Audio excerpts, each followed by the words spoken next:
अस्सलाम वालेकुम व्यूवर्स, आज की इस वीडियो में हम बात करेंगे अर्तुगरुल गाजी ड्रामे के एपिसोड 44 के बारे में। तो मजीद वीडियो देखने से पहले हमारे इस चैनल को सब्सक्राइब कर लें। व्यूवर्स, एपिसोड 44 में आप देखेंगे एक तरफ अर्तुगरुल और उसके साथी कार्डिनल थॉमस को पकड़ लेते हैं ताकि वे तुर्गत को वापस ला सकें, और वो स्लेबियों पर इस बात पर आमादा होते हैं कि आप हमें तुर्गत को वापस दें और हम आपको कार्डिनल थॉमस को वापस देंगे। सब लोग उस जगह पर पहुंच जाते हैं। स्लेबी तुर्गत को लेकर आ जाते हैं और दूसरी तरफ अर्तुगरुल और उसके साथी वो कार्डिनल थॉमस को ले आते हैं। इसके बाद 3 दिन पहले की स्टोरी बताई जाती है कि 3 दिन पहले क्या हुआ था, किस तरह अर्तुगरुल और उसके साथियों ने कार्डिनल थॉमस को पकड़ा था। उम्मीद करते हैं कि आपको समझ आ गई होगी। व्यूअर्स, आगे आप देखेंगे दामिर चाचा अर्तुगरुल से कहते हैं कि हम इस जगह की उम्मीदों के साथ आए थे, लेकिन मुसीबतें हैं कि हमारा पीछा ही नहीं छोड़ती। अर्तुगरुल आगे से जवाब देते हुए कहता है, इन मुसीबतों के जिम्मेदारों की जिंदगी को इससे 1000 गुना मुश्किल में न कर दूं तो मेरा नाम भी अर्तुगरुल नहीं। इसके बाद दामिर चाचा अर्तुगरुल से कहते हैं कि आगे के लिए क्या सोच रहे हो तुम। अर्तुगरुल उन्हें बताता है कि तुर्गत को वापस लाने के बारे में सोच रहे हैं। अर्तुगरुल दामिर चाचा को मजीद कहता है कि अगर तुर्गत को वापस ना ला सका तो मेरी ये जान किस काम की। दामिर चाचा अर्तुगरुल से कहते हैं कि अगर तुम तुर्गत को वापस ले आओगे तो आइकस को एक नई जिंदगी मिल जाएगी। अर्तुगरुल उन्हें कहता है, मैंने आइकस से वादा किया है, इंशाल्लाह नई सरजमीन पर पहली शादी उसकी होगी। इसके बाद अर्तुगरुल शहाबुद्दीन के पास जाता है और उन्हें कहता है कि जाने का वक्त आ गया है शहाबुद्दीन साहिब। शहाबुद्दीन अर्तुगरुल से कहता है कि अर्तुगरुल भाई, आपके एहसानात सिर्फ मुझ पर ही नहीं बल्कि हलब पर भी हैं, और साथ ही साथ आपने स्लेबियों के जाल को भी तोड़ दिया है। अनकरीब आलम इस्लाम आपको एक बड़े रहनुमा के तौर पर जानेगा। अर्तुगरुल शहाबुद्दीन से कहता है कि अगर हम इन मुस्लिम इलाकों को एक साथ जोड़ न सके तो स्लेबी एक नया जाल बुन सकते हैं। शहाबुद्दीन जवाब देते हुए कहता है कि तमाम आलमी इस्लाम के शहर एक माँ की औलाद जैसे हैं, जो भी उन्हें एक दूसरे के साथ लड़ाने की कोशिश करेगा मुँह की खाएगा। अर्तुगरुल शहाबुद्दीन को रुखसत करते वक्त कहता है कि हम और हमारी तलवारें आपके लिए नियाम से निकलने के लिए हर वक्त तैयार हैं। दूसरी जानिब अर्तुगरुल की वालदा वो हलीमा सुल्तान से कहती हैं कि बेटी, मैं जानती हूँ कि आप पर क्या क्या मुसीबतें गुजरी हैं। हलीमा उनका जवाब देते हुए कहती है, शहजादी होना मेरे लिए कभी भी फख्र की बात नहीं रही। आपके कबीले में एक आम लड़की की तरह रहना चाहती हूँ। अर्तुगरुल की वालदा उसे कहती हैं कि शहजादी होकर गुरूर न करना, अपने वालिद को छोड़कर यहाँ आ जाना ये कोई मामूली बात नहीं है। कबीले वाले समझते हैं कि इसका मतलब क्या है, बहुत कदर करते हैं इसकी। मैंने एक बार गौकची से भी पूछी थी और अब तुमसे भी पूछ रही हूँ, अर्तुगरुल के लिए सब कुछ छोड़ सकती हो ना तुम।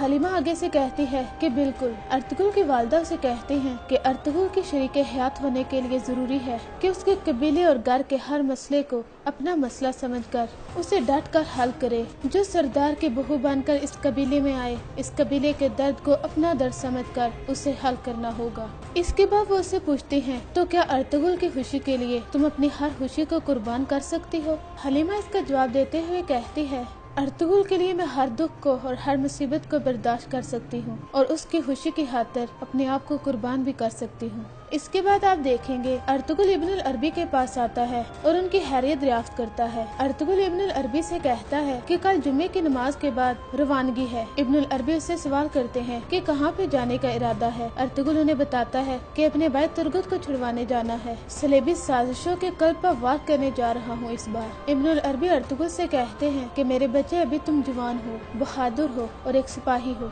लेकिन सरदार होने के लिए लाजम है कि ताकत से ज्यादा अक्ल से काम लो और बेदार रहो। शैतान के चेहरे बहुत से हैं। अर्तुगरुल इब्नुल अरबी के इन अल्फाज को बहुत गौर से सुनता है। इसके बाद अर्तुगरुल ताज़ियत करने के लिए सलजान के पास आता है और वह सलजान से उसके बच्चे की ताज़ियत करता है कि मुझे बहुत अफसोस हुआ, अल्लाह जल्द आपको औलाद अता करे। लेकिन सलजान अर्तुगरुल से कहती है कि दुआ तो ये करनी चाहिए कि जल्द से जल्द इस कबीले में अमन सुकून हो जाए। जब से वो लड़की हलीमा इस कबीले में आई है, इस कबीले से मुसीबतें तो खत्म ही नहीं हो रही।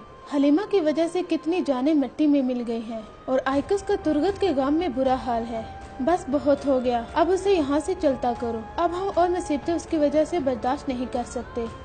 अर्तुगरुल उन्हें कहता है कि अपने औलाद के खो जाने का गम है आपको, लेकिन हमारे कबीले की रवायत ये है कि मर्द मर्दों वाले काम देखें और औरतें औरतों वाले काम करें। अगर औरतें मर्दों के काम में दखल अंदाजी करेंगी तो कबीले का निजाम बिगड़ जाएगा और मैं निजाम बिगाड़ने वाली औरतों को जरा भी पसंद नहीं करता। अर्तुगरुल के वहाँ से निकलते ही गंदोगदू अर्तुगरुल से कहता है कि अर्तुगरुल कि अब तुम हलीमा सुल्तान के इश्क से बाहर निकल आओ, अब उसकी वजह से हम और मुसीबतें नहीं झेल सकते। आगे आप देखेंगे गोकचे अर्तुगरुल के पास आती है और उससे कहती है कि शुक्र है कि आप सही सलामत वापस लौट आए। अर्तुगरुल गोकचे से कहता है कि इधर उधर की बातों के बजाय अच्छा है कि हम असल मौजू पर आ जाएं। बाबा यकीनन तुम्हें अपनी बहू बनाना चाहते हैं, लेकिन मेरा दिल किसी और के लिए जा रहा है गोकचे। मेरे दिल में तुम्हारे लिए कोई जज्बा नहीं है। गोकचे अर्तुगरुल का जवाब देते हुए कहती है कि मालूम है मुझे कि आपके दिल में सिर्फ और सिर्फ हलीमा की जगह है। उम्मीद रखने वाले नसीब में कम ही पाते हैं।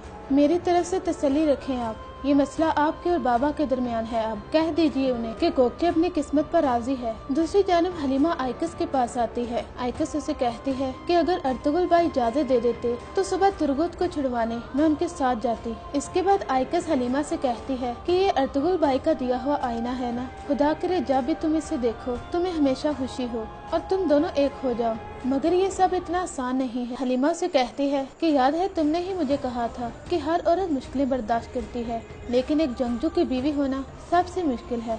हलीमा मजीद आइकस से कहती है अब मेरे पास वापसी का कोई रास्ता नहीं है, ना कोई अर्तुगरुल के अलावा भरोसे के लायक है और ना ही इस कबीले के सिवा कोई और है। मैं सारी दुनिया छोड़ आई हूँ, अब मैं सल्तनत की शहजादी नहीं एक आम सी लड़की हूँ। और दूसरी जानिब अल अजीज वो अपने मामू की लाश को देखकर बहुत रोता है। सिपाही उसे बताते हैं कि जालिम ने इनका सर काट दिया है। व्यूअर्स, ये था अर्तुगरुल ड्रामे के एपिसोड 44 का रिव्यू। अगर आपको हमारा ये रिव्यू पसंद आया हो तो इस वीडियो को लाइक और इस चैनल को जरूर सब्सक्राइब करें। अल्लाह हाफिज।